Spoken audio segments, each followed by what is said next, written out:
Eternal Weekend is here with new promos, new TOs, and new locations. I got the whole scoop for you so I can see you around the world playing Vintage.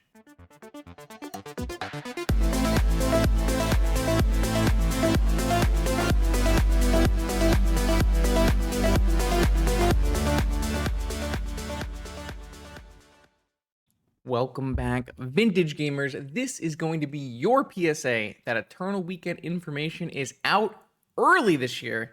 It is only June 3rd, and we do know where, when Eternal Weekend will be happening, along with the promos of choice. So, I'm just going to go through this article really quick. This is mostly just going to be things you can learn on your own. If you want, I will put the link in the description so you can check it out on your own. And then I'm going to go through some of my thoughts on a couple changes that are happening. So we do have Eternal Weekend returning to the United States, Europe, and APAC regions this year. This is your Legacy promo, Tendrils of Agony, and there's also the new Vintage promo, Trinisphere. I like this choice as a promo for Vintage. I like how they keep choosing restricted cards so that you only need one copy for your deck. Trinisphere is a powerful, restricted, very Vintage-heavy card that does not have an old frame printing as far as I'm aware.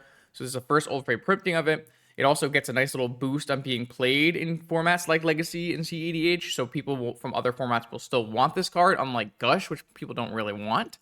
And it's good that we are stepping away from blue for a little while to just get a nice artifact here representing the Workshop gamers. I think this is a great choice for all of those reasons. The art, I could probably give or take, but I do like the 3 balls. That's pretty nice. It does look like this year it will be the same as last year, where the top 32 finishers are going to get the non-foil retro frame Trinisphere, and the top 8 will get the foil. I do like that as well. The top 32 gives everyone else something to play for. If you're not in contention for top 8, I think it makes the event a little bit more less top heavy, and I don't know. I think it just made for a better prizing for last year's events. Now to some big news. We have the dates and the TOs. We are switching up the order this year. Eternal Weekend in North America will be first, held by Card Titan again, in Pittsburgh again, October 9th through 12th. So very early. The beginning of October is a big change from previous years. And being held first is a big change. A lot of times you get to see the data coming out of Europe and Japan before you play Eternal Weekend in NA. This year, the other way around. So this is pretty exciting. I don't think this falls on any holidays. So that'll be pretty nice. One thing I am noticing here, though, is that the dates are pretty far apart, which means maybe it'll help players be able to attend more than one if they are diehards, like some Vintage streamers. I would love to go to all 3 of these this year, and that's what I'm going to try to do. We'll see what happens. The biggest news here, in my opinion, is that Eternal Weekend in Europe is now being hosted by Four Seasons. I'm a big Four Seasons fan. They run a beautiful 4 times yearly tournament series in Bologna, Italy, that is home to Vintage, Legacy, Modern, Pre-Modern, Team Trios. They are one of my favorite TOs in all of Magic, and they have secured Eternal Weekend this year. I'm very excited for them. I have high hopes for this event. Eternal Weekend in Europe has been the least successful, I would say, of the 3 events. So I'm hoping for a rebirth in Eternal Weekend in Europe. Noted that here we are not going to be in Bologna, where Four Seasons is normally held. We're going to be in Lucca, Italy. Lucca, Italy is probably not a place that people are super aware of. It's near Pisa and Florence. One of the big parts about Lucca is that there is a big convention hall. I played in a tournament in Lucca called Nebraska's War at the start of my Vintage career, winning a Vintage High Roller event there. It was a really cool trip. I went with a bunch of different Americans. And I would say that Lucca, Italy is like not as easy to get into and out of and book lodging for as something like Bologna, or of course the Czech Republic, where the last few were held. But I do think the event location, assuming that it's in that big convention hall that was at, is a really good one. And I do really think the city is quite pretty and nice to visit. And you're close to, like I said, Florence, which is one of my top Italian cities in terms of if you're trying to make a little bit of a vacation out of it. So Like I said, I have extremely high hopes for a really awesome Eternal weekend. I wrote recommendations for this event to Wizards to try to get an organizer who cares, an organizer who gives a shit, an organizer who is by the community for the community, and that's what Four Seasons is. And like I said, I'm very excited for this event at the end of November. I do think that this end of November event is American Thanksgiving, so that might hurt a couple people coming over from the States.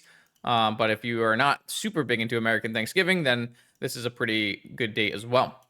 Following pretty closely after that, you can see that beginning of October and then end of November is a pretty large gap between Eternal Weekend in the States and Eternal Weekend in Europe. That could produce some pretty big metagame changes, something to consider.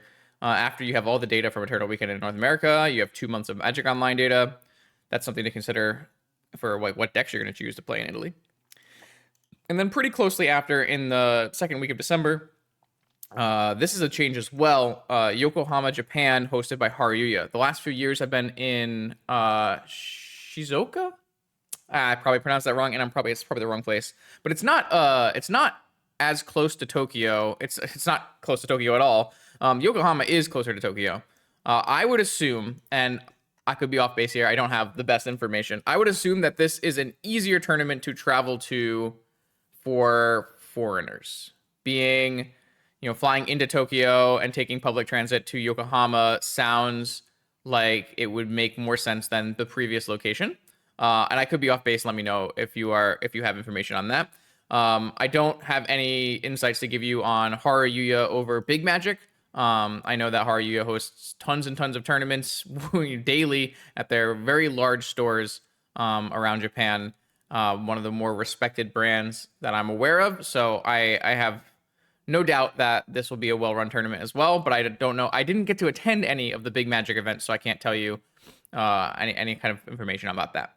December 13th to 14th. So we are well ahead of schedule in terms of getting these events out early, and they are all pretty far apart from each other, or enough apart from each other that I'm going to try to go to all three. That's my goal. My goal is to fly to all three of these events. It's going to be tough, especially considering all the vintage events that are happening this year. We have NYC right around the corner. We have the Oklahoma City Land Run happening as well. There's a Black Lotus for up for grabs at the Steel City Spectacular in Pittsburgh.